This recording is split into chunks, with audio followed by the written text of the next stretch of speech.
That is something that was so absolutely unexpected. Having some people tell me that their life changed as a result of this cripple fucking game that I made. Like, what the hell?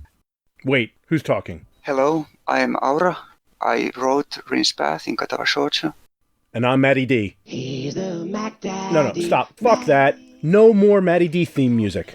I mean, thanks, Mark Tiara, for making it. I just feel like a douche for having my own theme music. Besides, I want to get right into my chat with Aura. Oh, but we have to warn you. This video has spoilers. So make sure you play Rin's route first before you watch this video. Since this is going to be audio only, do you have a caricature or something I can use to represent you? Yeah, the artist drew a representation for me, a character that then is also in the game itself. It's Natsume, the girl with the mismatched eyes. So you can use her. I use her as my avatar on the forums. I don't identify myself as her, of course, but it's maybe the most official representation that you can have of me. So, how'd you get involved with the project? What made you want to make Katawa Shoujo? Why make KS? I think the project in general, I think it really sparked a lot of interest from 4chan where it started. And then whoever started working on it, as it kind of like spread a little bit outside of the anime board where it started. So I think I wasn't any different. I thought that it was a very outrageous idea that random idiots on the internet will try to make a real thing out of the concept that some guy drew in his porn comic. And that was just so amazing to me that I thought that I'd give it a shot. And then, well, I just ended up then being one of the people who were tenacious enough to see it to the end. Were you one of the ones who were there from the very beginning? Yeah and no. I did participate even in the first threads, including the one that started the whole thing, but then I didn't really work on the project until maybe like a month or two later. I think the first thing that I wrote on the then development forums was around March 2007 or so, 2-3 months after the project started. So there was like a small gap where I was maybe like not fully on board yet, but then from there, then it just swept me with it. I'm going to apologize in advance. I know you've been asked a lot of these questions, probably ad nauseum, thousands of times already, but Rin, is any of her non-fictional? I wonder why I always get asked that. No, I don't know anyone like her, nor am I myself like her. Of course, surely every character has been influenced by everything I and the rest of the writers have experienced. That's unavoidable. But there's no one that I have directly modeled her after. I don't even remember how Rin ended up being this artist character. So the characterization had to go by the archetypes, but then how, since it was the only thing that we sort of knew, it was the cornerstone of everything. I remember like looking at it a lot and thinking about like what is there in the picture that's not so obvious. The concept image of Rin, like her posture and how she's looking at the camera, and how could that inform her character.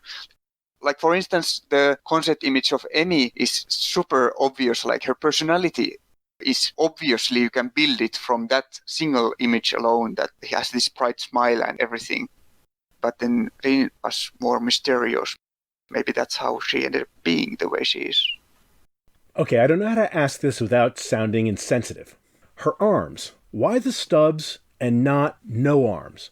And I ask this because when I look at her, I think, if she had prosthetics, she could do her own tampons, which seems like it might be a big deal. Right. Whereas if she had no arms, then that's not, or at least much less of an option. Yeah, well, the reason to not use prosthetics was to separate her from Emi.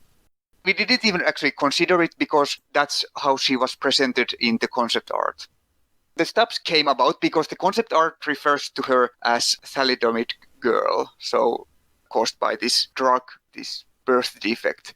And then the way that real life people are, that they have these kind of like degenerated small stubby arms, right? Mm-hmm. So I think that even though in the actual story then she doesn't have that birth defect, but we still kept the idea that she has the shoulders and small stubs of her upper arm. So about sensitivity. I mean, all the topics surrounding the story are sensitive in a way. So I think a proper way to talk about them is to just talk about them openly and honestly. Here's another one I'm sure you've been asked 1,000 times. I know someone on the autism spectrum, and they will shake their head, and it gives them a lot of joy. So when Rin did it, that immediately sprang to mind. Right. But seeing her growing up in a regular school, growing up without arms, and, kids can be ruthless, I could see her playing it off as it's no big deal, because to her it isn't a big deal. And I thought, even if she has a degree of autism, that can't be the whole story. That's another question that gets asked a lot. And I have made it a policy to not give any definitive answer at all. Obviously, it is very easy to read Rin as being on the autism spectrum, but then your interpretation is your own, and that goes for everyone. And I will not answer, and I will never answer whether I wrote her intentionally as autistic or is it just in your head. That's totally not an answer. But you know what? I like that non-answer because it's in keeping with her root, which the theme really is interpreting more and less about understanding. Yeah, sure, that's true. And as I had to read the story for this because I hadn't actively thought about KS for like years, and it's been 7 years or so since I last read it. Something that kind of occurred to me on this read that I don't remember being asked a lot ever is how genuine is her personality? Is it an act, or is that just the way she is? I think in general, a lot of the time, readers don't consider the authenticity of fictional characters because they're fictional, so you kind of naturally assume that they are presented as they are, rather than the characters would be presenting some kind of facade that is not who they maybe truly are. And to me, it seems that it would be quite possible to read Rin in that way, that she's a teenage girl who kind of has decided that she's random and weird. And then that's how she acts on purpose. I think that I also did not write her on purpose that way, but I'm kind of surprised that at least I haven't seen that interpretation made elsewhere. Yeah, she is pretty random and weird. Which is why one of my favorite scenes is when she's on the cough medicine.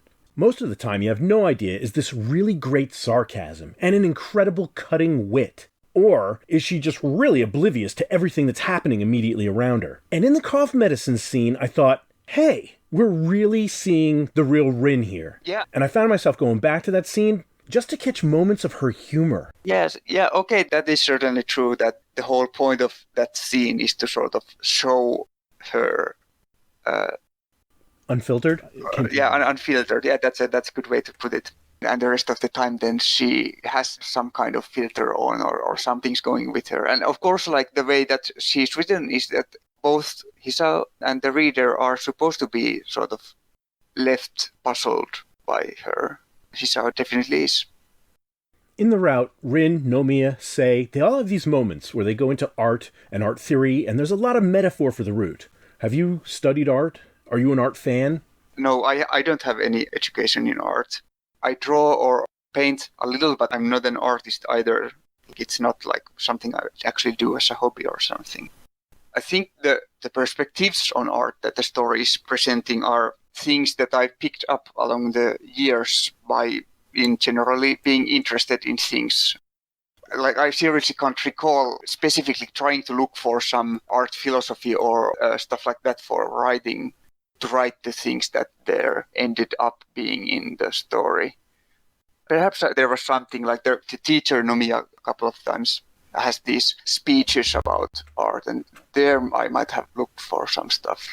Are you a fan of Zazislav Brzezinski? Yeah, well, I think he's cool, yeah. I generally am not a fan of many things, but yeah, I do appreciate it. I like that, like Rin, Brzezinski never named any of his works, but he also had some really strong ideas on understanding and interpreting art. I just thought that was really poignant for her root. Yeah, it's certainly a point of view that is not totally outrageous in like art philosophy. And how should art be understood by people who are experiencing or looking at it? And then, of course, I made that a theme of the story as well, that how should other people be understood by people who are not them. Okay, so tell me this. Hisao, who actually does end up watching Rin sleep a lot, comes across Rin. She's asleep in the classroom, and she's crying in her sleep. And she says, it's a funny story, I'll tell you about it sometime. And then she changes her mind, and she doesn't tell us. Yeah, and then she never tells it. Yeah, that's on purpose. So that's a secret, yeah. Oh, you suck. Yeah. The whole point of the story is that there is these secrets and mysteries and puzzles in everywhere. All right. So, apparently the good ending was a late addition to the game, and there's a story behind the neutral ending. Well, most interesting thing about the neutral ending, which is the one where Rin breaks up. Hopefully everyone listening to this has read the story.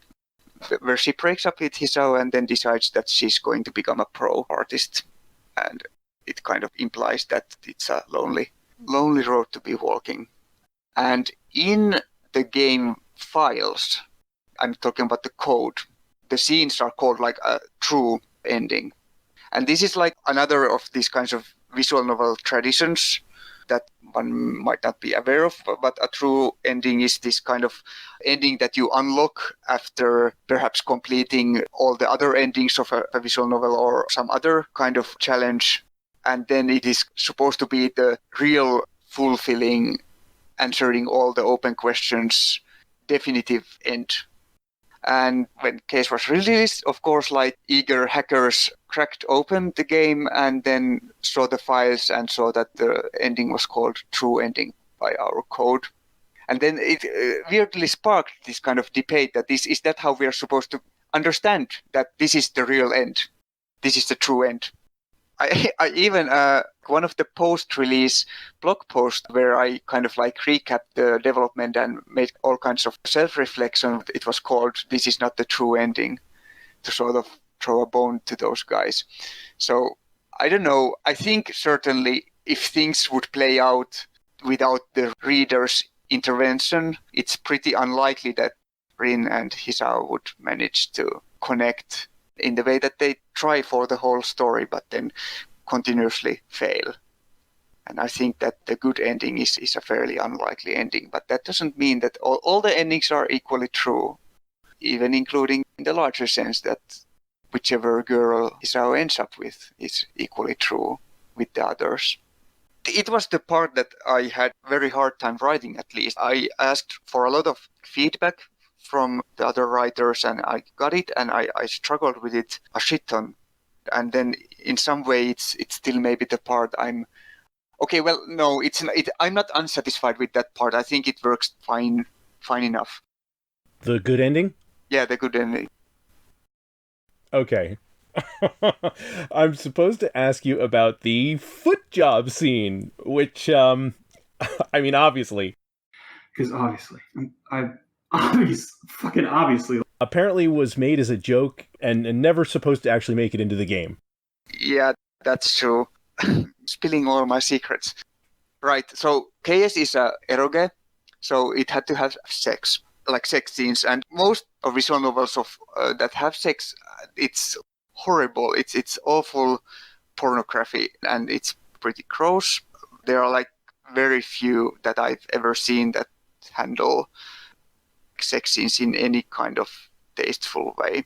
So I don't know now why, but we ended up deciding collectively pretty early on that we would try to sort of make it tasteful, or as tasteful as we could with our limited skills and so on. But then still while adhering to this tradition of visual novels that we would do different kinds of things, have variety, and then like if you have preferences and you really want to first read 20 hours of amateur visual novel to jerk off to disabled girls, then you could have whatever you wanted. So then, Hive Mind had to write the lemon scene. Please, don't ask me about the lemons anymore. And so on. And I trolled the rest of the development team by writing a completely outrageous food job scene that was definitely not meant to be ever see the light of day. I can't tell you how much I agree with you that the visual novels so often take the lewd and just make it terrible. Yeah. You get to the scene, the sex scene, it's just cringe. Like, what is going on? why? Why would you do this? It ends up looking and being written like someone just spilled 5 gallons of yogurt on this poor girl. And I think that the way that you did it is classy, and I really appreciate the fact that it's not smutty, because I don't know, I see romance visual novels as a way to tap into an innocence of an earlier me that I don't have anymore. Yeah. So I appreciate very much that the writing that went into so much of Katawa Shoujo, the Lewd, in all of the roots, especially Rin's, was done with a level of maturity. Actually, I tried pretty hard with that Kamifish as well. We worked pretty hard on making it something that we ourselves could tolerate and would feel that the tone is correct. I don't know. It was pretty difficult. I think I struggled a lot less with writing sex than the rest of the writers. Well, I don't know. It's also individual, but I think that I somehow got through it with not much trouble. Even though, like, of course, then relative to the amount of writing and effort in there, I really did then work on those more than the same size of text in somewhere else in the story. So yeah, you also brought in a lot of the trepidation the characters were going through, their confusion. It wasn't like, on your marks, get set, yogurt. It bloomed out of the bigger issues that they were going through, and it felt like a natural part of the story. I'm glad that it somehow ended up being reasonable.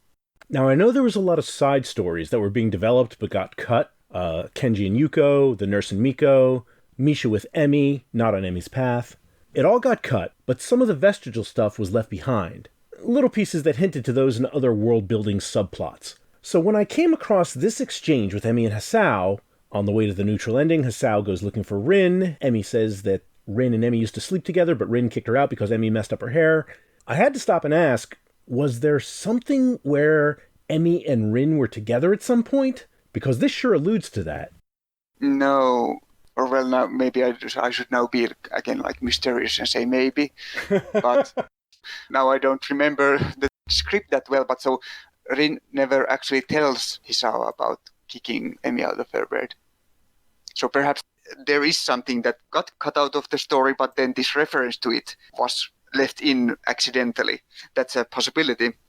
But no, I don't think they were ever like...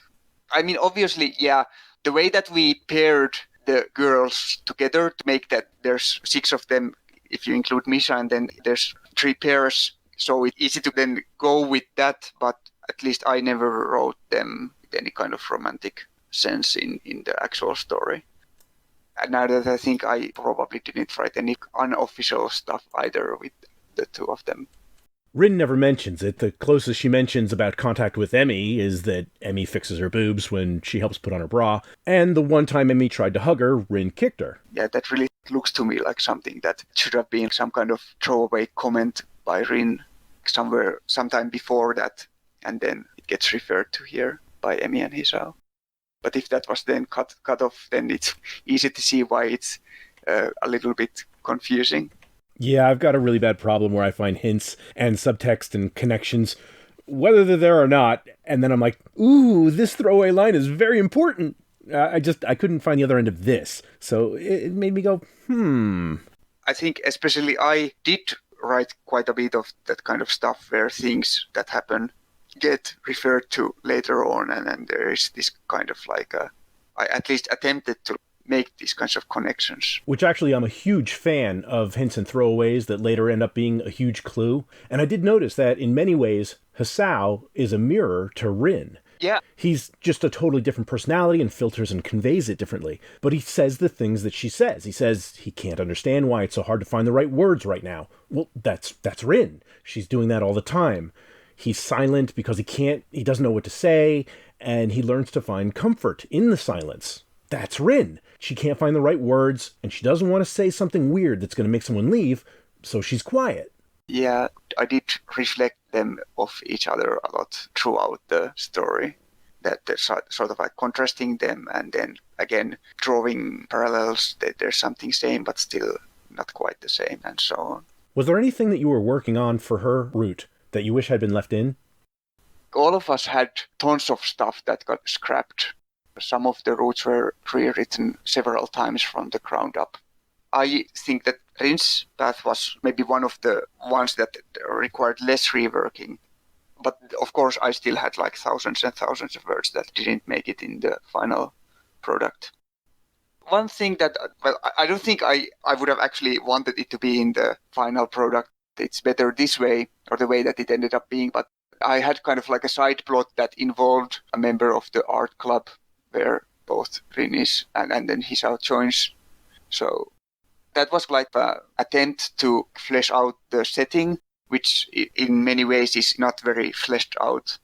Basically bring some additional depth to the whole story. It ended up being cut because it was unnecessary, didn't bring enough to the table. And it was nice and I liked the character that I wrote, but it just wasn't really worth it. Well, now we're all curious what that is. Yeah, well, it's a secret, right? Or like it's not worth talking about since it didn't make to the final. Oh, come on, really? It's up to you, but talking with Hive, when he told us about an early treatment with Rin, where she's a crime boss's daughter, was just awesome. So... Yeah, that was, I think, from the time of the very early development when 4LS didn't even probably exist yet. It was just the random people who tried to make the project real.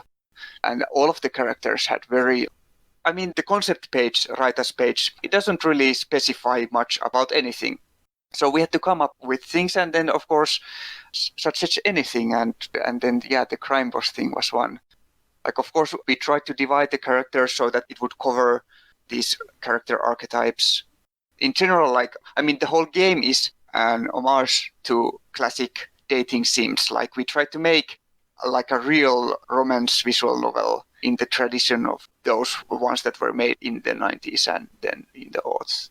Was there any part of the development that stands out as really strained or really difficult? I don't know if emotional strain, but I think in general, the first year or so of the project was the most interesting time because it was the most unstable and the most stormy time. From the beginning of the project, it took a while to get going, and then for some months there was this, like the project was trying to invent itself, no one was in control and it all worked, Fortune works. So the people who screamed the loudest or put the most work in naturally then gravitated towards the leadership or so, or having any kind of prominence. The chances of the project surviving those first few months were pretty low. And then there was this attempt at better structure by then basically, well, it could be called like a coup or hijacking it, but then moving the project from there to a different place and trying to form this kind of core developer team. And then that failed a couple of times until then eventually in May, what would become Four Leaf Studios was formed, and we had the place that is still existing, the forums, and we established the IRC channels.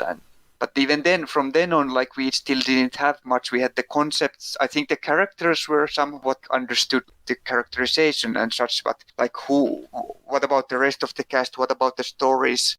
All there was at that point was just mostly ideas and some attempts at writing or drawing something. So, and then for the next 9 or 10 months or so, we just attempted to make KS while trying to get good people to make it. So, for instance, the person who originally was slated for writing Lily's story quit, and we couldn't find a fifth writer, and all that kind of trouble. And we lost tons of artists because turns out that drawing sketch is pretty fun and cool, but then drawing production art for a visual novel that's the size of Lord of the Rings is a shit ton of hard work. So it took us about a year and change until we had what would then be most of the final development team together. And then basically every single week the project was in danger of dying because any little disaster or setback could have had serious implications.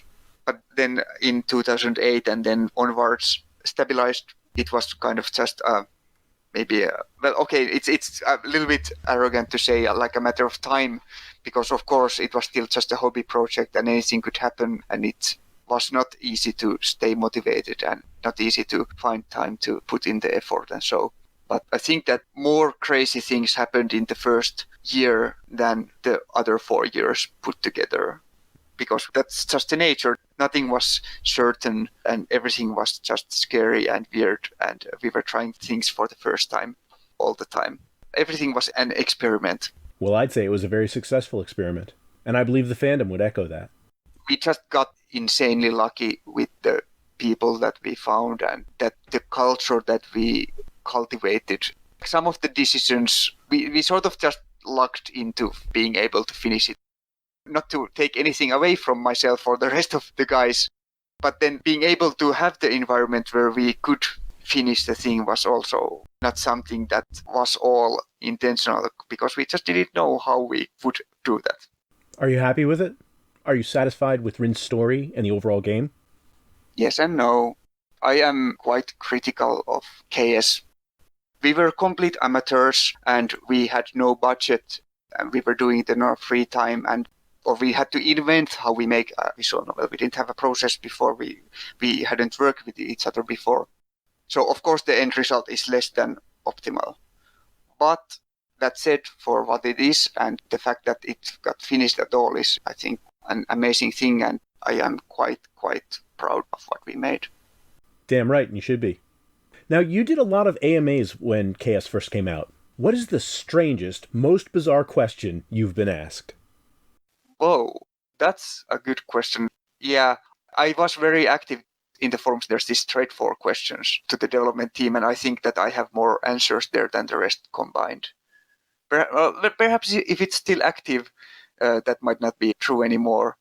Yeah, goddamn, I'm actually looking at the forum, and the latest post is by Silent Cook about a month ago. So yeah, I guess people still do go to the forums. But what's the weirdest question? That has to be something that's so weird that I've somehow repressed the memory. When we released the first act of the story, as sort of a proof of concept that we could make something, and there were lots of interest and people asking questions. And they were at that point, yeah, there certainly were a lot of bizarre questions. One of the things that I, of course, get asked a lot is where's the sequel and so on, but that's not on the cards. There is a lot of KS fan art and fan fiction. Do you have a favorite? Yes. My favorite KS fan art, I don't know if you know, but while we were doing the development, every year in December we had this Secret Santa thing with the development team and some of the friends that used to hang out with us.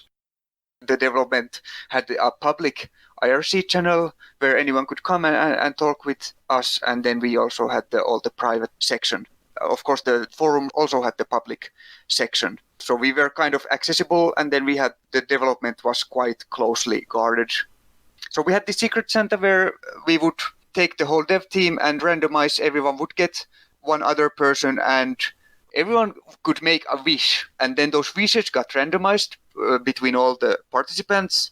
And then you had to make a fan art of that kind of is of the topic of the wish. And I don't remember the year, 2010 or 9 or something around there. In the Secret Santa, I made a wish. I think the theme I said was post-apocalyptic Katawa Shoujo. So that was the theme, and then it was drawn by Doomfest, who was not a member of the dev team, although he did make things to help with the art. So he does get credit in the credit roll of the game. But he drew, without knowing, of course, that the topic came from me, he drew an amazing piece of Rin in this kind of post-apocalyptic landscape, painting the desolate scene that she's seeing. And it's absolutely blew me. I mean, Doomfest is a magnificent artist. He's amazing. But the piece just blew me away. And I got it printed, and it's actually still the only KS thing that I have publicly is that illustration, because it doesn't actually show Rin that detail, so it's very stealthy, this kind of stealth weeaboo thing that you can't really tell what it actually is unless you know what it is. Yeah, it's pretty cool. That is the best Katawa Shoujo fan art of all time for me. For fanfiction, I haven't read a lot of that. During the development, we also fooled around a lot. We wrote unofficial stuff. partially to flesh out the characters, to get a good grasp of how they are written, the characterization, but also to just have some fun.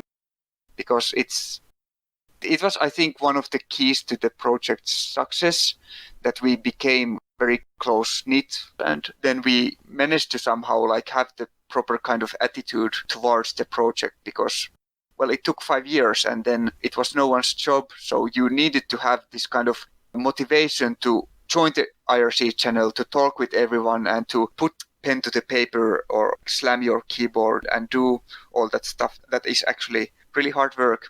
So the right attitude meant a lot. And then I think having fun was a big part of it.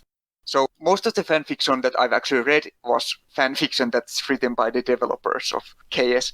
I don't know if that actually counts as fanfiction, but maybe it does. And I don't know what's my favorite, though. Yeah, I don't know if I have a favorite.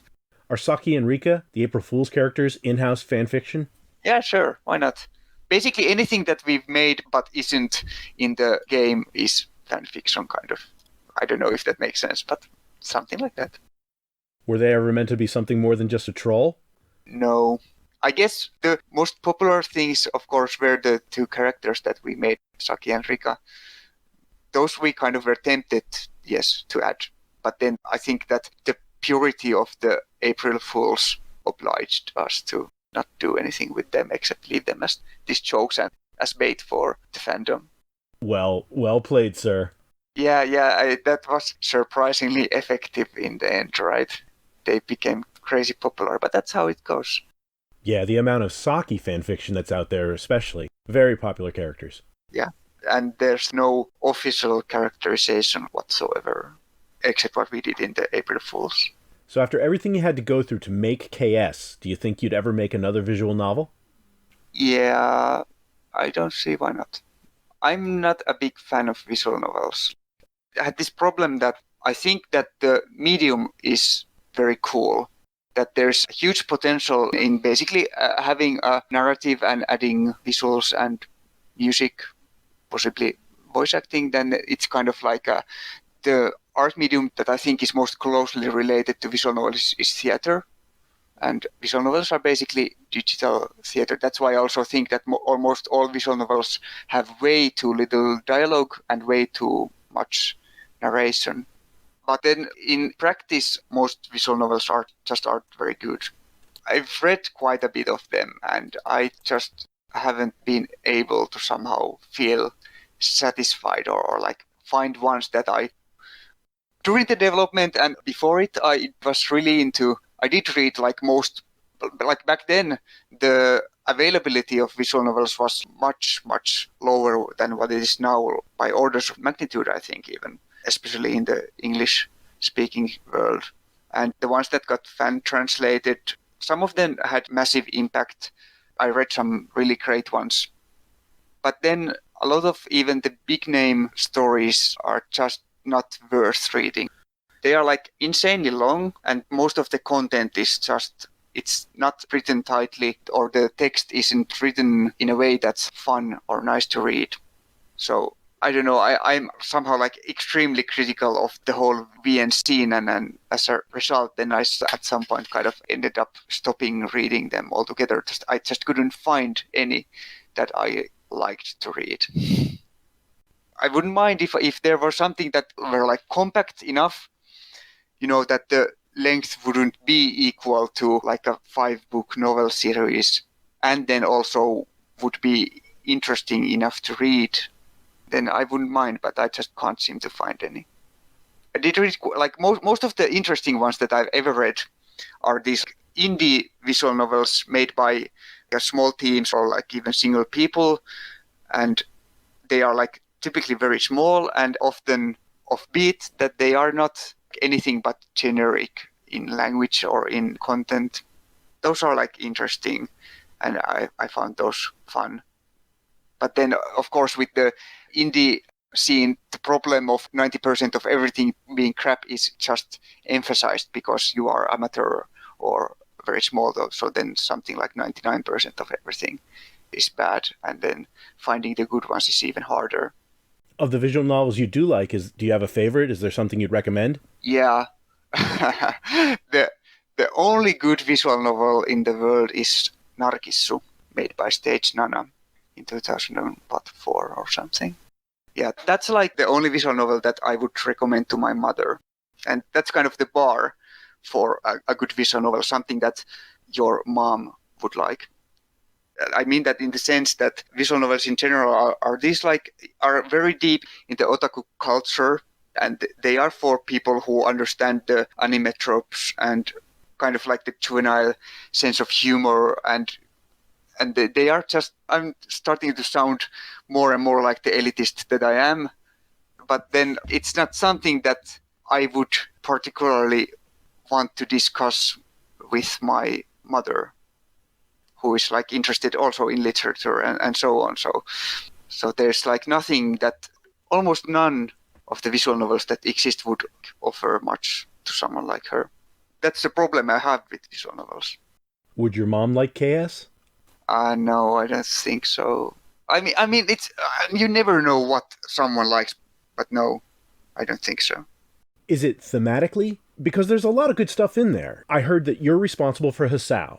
When he's in the hospital, the early Hisao that balloons off into each of the different routes. There's a lot that went into that, you can tell reading it. Yeah, sure, of course, sure. Like, I'm not by any means trying to talk down creators who make this stuff. Every single visual novel is the result of a crazy amount of work, and it's so admirable that people make them. And almost every visual novel, even the ones that I don't like, has something that is interesting or worthwhile, or at least to someone out there. So that I kind of am into very specific kind of, well, not specific kind, but I have certain standards for literature doesn't mean that everything that doesn't get there is somehow bad or useless. That's not what I'm saying. I also want my trash and lowbrow, uncultured crap. I just don't want it in the form of literature, which visual novels should be. It's just like my tastes. But certainly with KS, yes, we made it very seriously, despite the absolutely fucking ridiculous origins of the project and also the incredibly sketchy concept that the whole thing has. So I certainly think that there's nothing to be ashamed of with the thing, that it's made with a lot of care, as much as we could, and we tried to be tasteful. We tried to be real. So in that sense, I'm sure that like I myself, I appreciate KS. I just read Rin's story the other day to prepare for this conversation, and in a couple of places I kind of felt that I managed to do something pretty okay, despite like not being that awesome. So there you go. It is not all bad or not all good. There's nuances to stuff like this. Yeah, and I agree. I've played some terrible visual novels, and some are really good until they decide to dump 5 gallons of yogurt on some poor girl. And then you gotta pretend that didn't just happen. Now, when I'm playing a visual novel, I naturally come at it from a Western mindset. And for example, in the Hanako route, they kiss and they have sex. And then at the end, she says that she's going to give him her gift. And she kisses him. And from my Western perspective, it's kind of like, well, they've already kissed. Now, I can appreciate where it's coming from, in so much as I'm guessing it's more of an Eastern mindset. But I'm wondering, because so many visual novels have an Eastern mindset, how much of the cultural cues am I missing having a Western mindset? Yeah, definitely you are. I like cringe at a lot of places with KS where we do something that's, even to my European ass, is blatantly culturally insensitive and wrong. So like, and then there are lots of nuances in Japanese literature and also Japanese visual novels that are not so easy to catch. I would say that it's not something that you can sort of get just by watching a ton of anime. So yeah, something will always get lost in translation, that's for sure. And then when you try to go the other way, like we did, writing a story about Japanese teenager, we fucked up a lot of stuff, even though we tried to be kind of good. Yeah, but it's a visual novel. If you start picking it apart like that, the first question that comes up is, where the hell is everyone's parents? Yeah. There has to be a fair amount of suspension of disbelief just to get into the story. Yeah, sure. The setting is like totally outrageous and unrealistic, and we kind of are hand-waving almost the entirety of the how all of this works. And maybe we should have I don't know if it would have been better to flesh out the world more, like the setting and set up the backgrounds and such, or that then if it worked out nicer this way, where, well, the fans can always fill in the gaps that we left if they want to. But then, if you just take the story as it is, then maybe the way that we focus on the characters, maybe it turned out for the best. But hey, all the stories except Rin's have some family featured. So every character except her has some kind of family member or someone. Well, okay, not Hanako because but they are also present in spirit. If you they're featured, just not. Yeah, they're featured, but not in the present tense. So I think that's also something that sets her apart. That she hasn't any kind of connection that's presented. Sure, she has parents, but the way that I left them out from the story is meant to emphasize her lack of connections to people outside of herself. Rin has parents and they are not Yakuza. Yeah, they are not, yeah. That used to be a somewhat popular topic of speculation in the fandom because well, they are just not mentioned. They don't come for the exhibition opening or they are not even mentioned. So who are they? And since Rin is such a peculiar person, what kind of childhood could a person that ended up being like her have, and what kind of parents would she have? So does she have maybe siblings? Who knows? I think your metaphor about visual novels in theater is very good. Because when you sit down in a theater, you have to allow yourself to be taken away by the world, or you won't get anything from the experience. You're wasting your time. And KS is no different. Otherwise, you'll spoil it for yourself by asking, where are Rin's parents at the exhibition? Or Hasao's parents at the festival? You can't do that, or it's endless. I think every story has plot holes, and if the writer can camouflage them well enough, that's fine. I think too often a writer will try to fill all the plot holes, and it just creates other problems, or distracts from what should be the focus. Yeah, I think that, well, for instance, plot hole of Rin's missing parents was intentional, that I wanted to not have them involved in the story. And then I think that as a result, since I paid some attention to that, it hopefully is somehow well executed enough that you don't care about it too much. But then in the case of many other of these weird details, then we may not have made as good of a job at covering them, or a lot of them, of course, we missed ourselves. So, any plans for the 10-year anniversary? No, I don't think so. We wanted KS to be elegantly pass into memory. We don't have much of, we try, at least I and many other devs try to sort of not sort of ride the wave that probably doesn't really exist anymore. So it's probably better to just let it be as it is from our part. Of course, I guess it would be nice to do something, but then the thing that would be nice for me to do perhaps is a meetup with the dev team or something like that. That might be perhaps nice.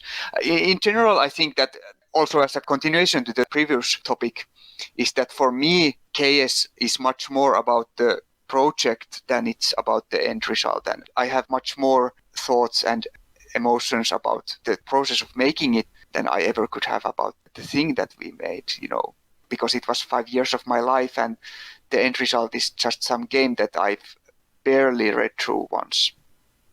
So that's a little bit reductive. Of course, the end result is important, the fact that we finished it and so on. But then I don't have the same kind of attachment to the details of the product than I have to the details of how it got made.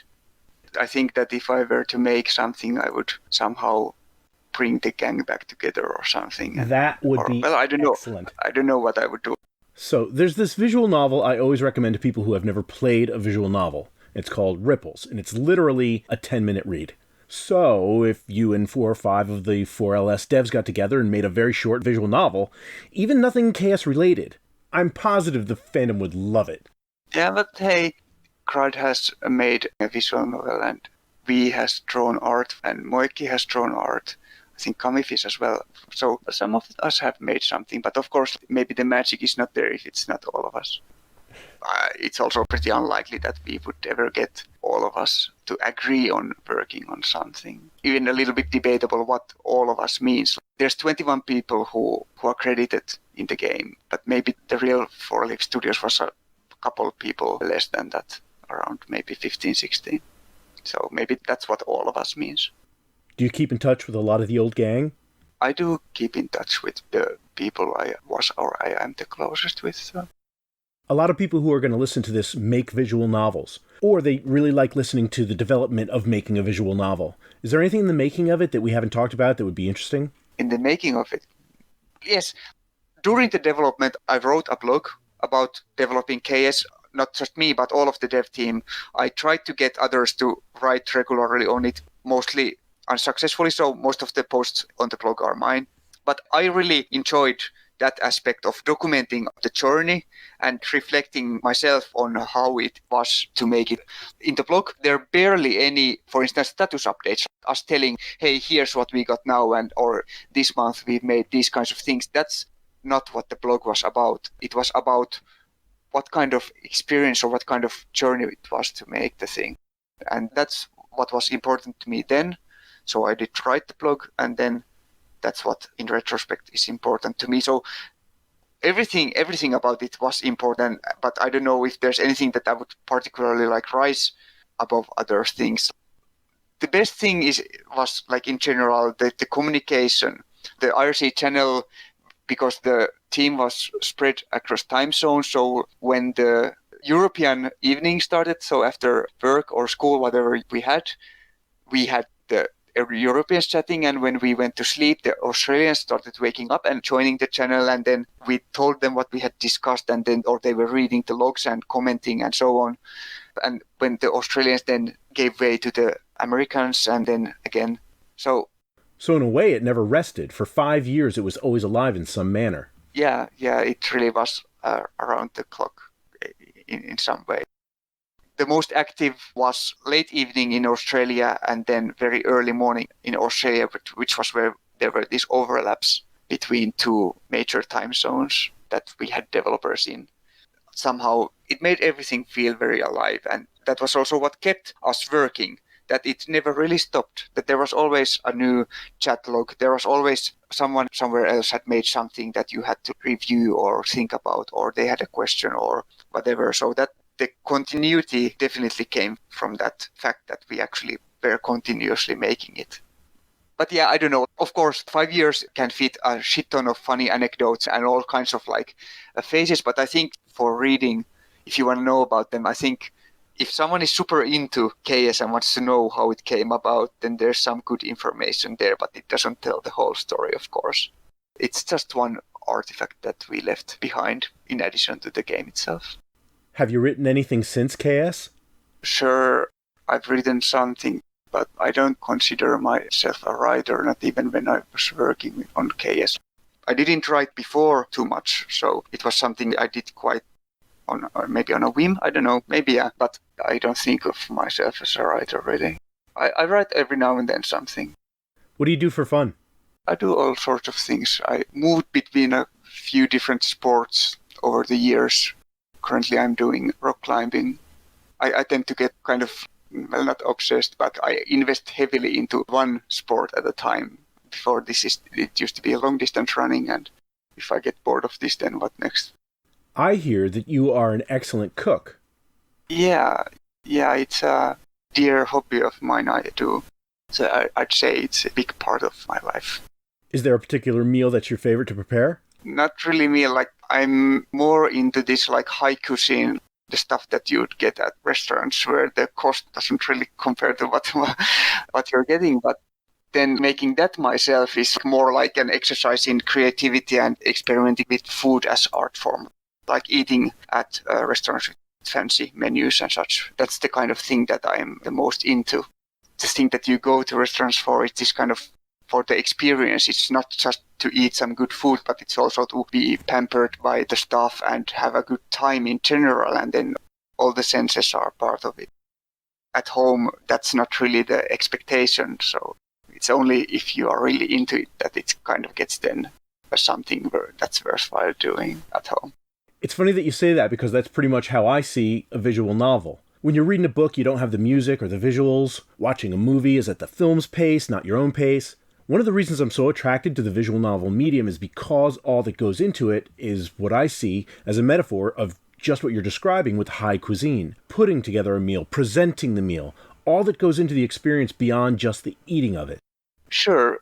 It depends on sort of what you think is the main appeal of a visual novel. If it's the story, then of course all the rest of the elements support it and really bring it to life.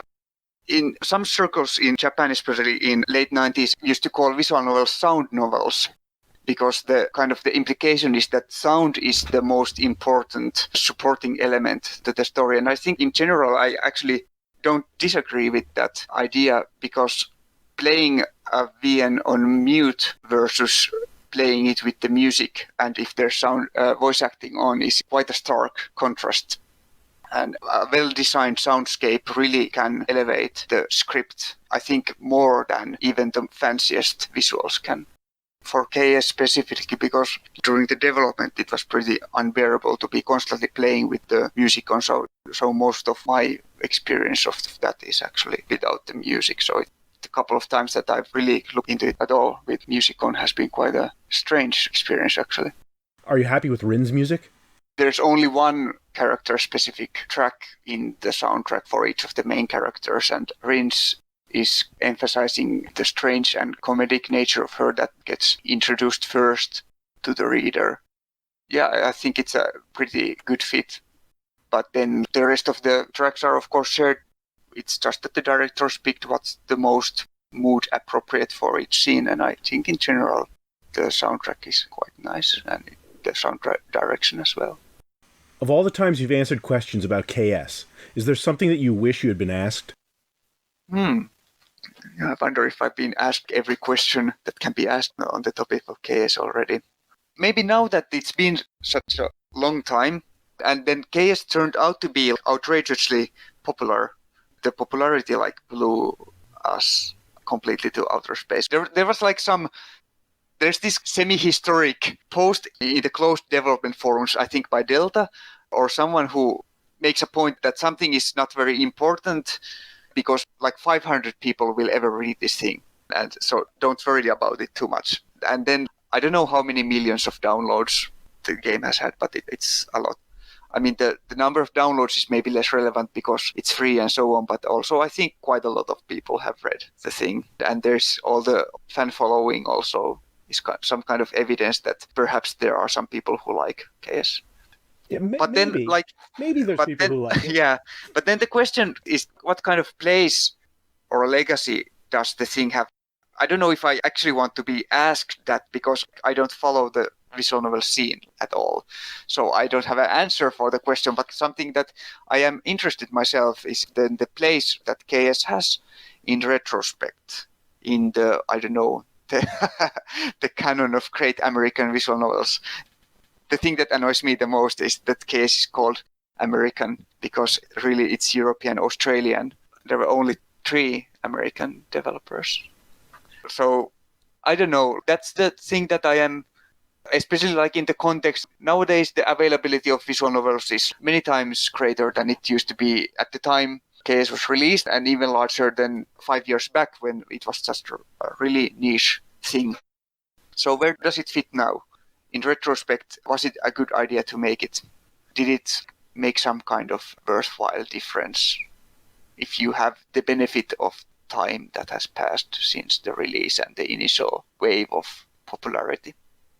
But yeah, that was a bad answer to your question, because I asked a question that I don't have an answer to at all. I have no idea.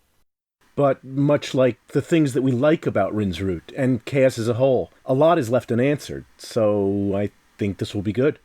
I think a lot of people listening to this will think about it and think, what is the answer? At least for them. Yeah, sure, hopefully.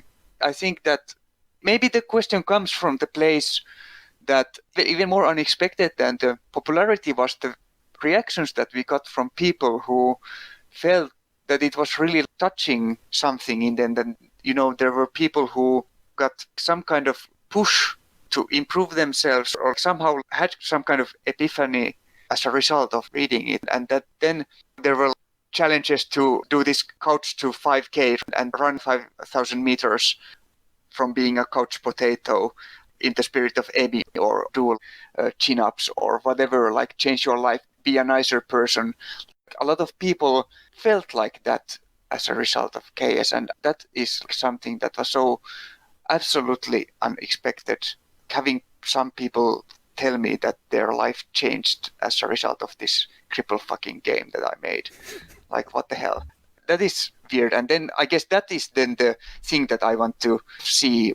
What's the perspective on that kind of feedback and reactions a decade later or so? Nice. Aura, this was very, very cool. Yeah, it was fun to talk about this. It's been quite a while.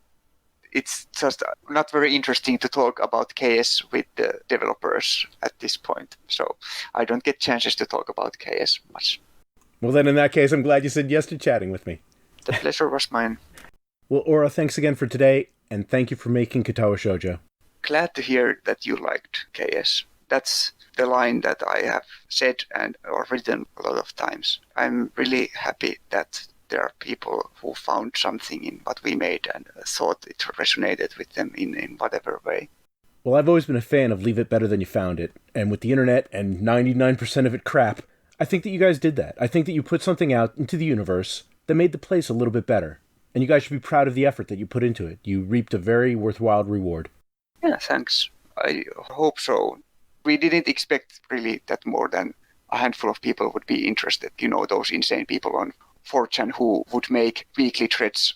Where the fuck is Katawa Shoujo? Why aren't they releasing anything? That we would satisfy those people, but then that more importantly, that even if no one would read it, then it would be worth for us, for ourselves to have made it.